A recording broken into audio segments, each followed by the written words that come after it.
If you want to enable OneDrive on Windows, this video will walk you through the entire process in a simple, quick, and beginner-friendly way. Once OneDrive is set up, it can start syncing your files, photos, and folders automatically, which makes it much easier to keep everything backed up and accessible across your devices. If this tutorial helps, please go ahead and hit like and subscribe for more easy tech guides just like this. Alright, let's get started. First, open the Start menu on your Windows PC. You can do this by clicking the Start button on your taskbar or pressing the Windows key on your keyboard. Once the menu opens, use the search bar and type OneDrive. As soon as you see Microsoft OneDrive appear in the results, click it to launch the app. If this is your first time using OneDrive on this computer, Windows may ask you to sign in with your Microsoft account.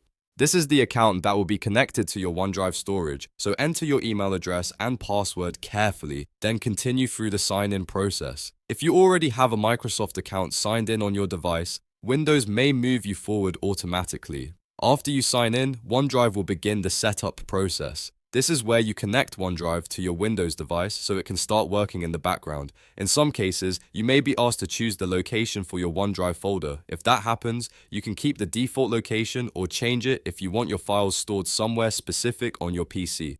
Choose the option that works best for you and move forward. Next, click Next through the setup screens. OneDrive may show you a few short prompts explaining how sync works, where your files will appear, and how the service will protect your data. These steps are normal and they help finish the setup correctly. Just keep clicking Next until you reach the final screen. Once you get to the end, finish the setup process. At this point, OneDrive will be enabled on your Windows computer and will begin syncing your files automatically. You may see the OneDrive cloud icon appear in the system tray near the bottom right corner of your screen, which is a sign that it is now running properly. From here, you can start using OneDrive to store important documents, backup folders, and access your files from anywhere.